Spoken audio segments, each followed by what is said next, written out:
નમસ્કાર, આપ જોઈ રહ્યા છો વીટીવી ન્યૂઝ. હું છું આપની સાથે વત્સલ. બુલેટિનની શરૂઆત કરીએ તો મુખ્યમંત્રી ભૂપેન્દ્ર પટેલની રશિયાના કોન્સ્યુલેટ જનરલ સાથે શુભેચ્છા મુલાકાત. ગાંધીનગરમાં મુખ્યમંત્રી નિવાસસ્થાને ઇવાન ફેતિસોવ સાથે બેઠક કરી. રશિયાના સેન્ટ પીટર્સબર્ગમાં યોજાનારી બિઝનેસ સમિટમાં સહભાગી થવાનું સીએમને આમંત્રણ. વાઇબ્રન્ટ ગુજરાત ગ્લોબલ સમિટ માટે સીએમએ કોન્સ્યુલેટ જનરલને પાઠવ્યું આમંત્રણ. મેરીટાઇમ, શિપબિલ્ડિંગ અને એજ્યુકેશન સેક્ટર્સમાં સહભાગી થવાને લઈને થઈ ચર્ચા.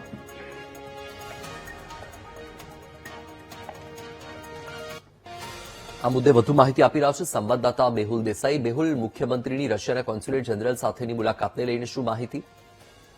બિલકુલ વત્સલ, વાત કરવામાં આવે તો રશિયાના કોન્સ્યુલેટ જનરલ ગુજરાતના પ્રવાસે છે. મુખ્યમંત્રી ભૂપેન્દ્ર પટેલ સાથે તેમના નિવાસસ્થાને તેમની આજે સૌજન્ય મુલાકાત જે છે તે થઈ છે. ખાસ રશિયાના સેન્ટ પીટર્સબર્ગની અંદર જે બિઝનેસ સમિટ આગામી સમયની અંદર યોજવાની છે તેને લઈને આમંત્રણ મુખ્યમંત્રી ભૂપેન્દ્ર પટેલને આપવામાં આવ્યું હતું. મહત્વપૂર્ણ છે કે વાઇબ્રન્ટ ગુજરાત ગ્લોબલ સમિટ 2027માં થવાની છે તેને લઈને પણ મુખ્યમંત્રી ભૂપેન્દ્ર પટેલે તેમને આમંત્રણ પાઠવ્યું હતું. વાઇબ્રન્ટ ગુજરાત ગ્લોબલ સમિટની અંદર પાર્ટનર જે કન્ટ્રી પાર્ટનર હોય છે તે રશિયા હોય છે અને તેના કારણે રશિયાને પણ આમંત્રણ જે છે તે આપવામાં આવ્યું છે.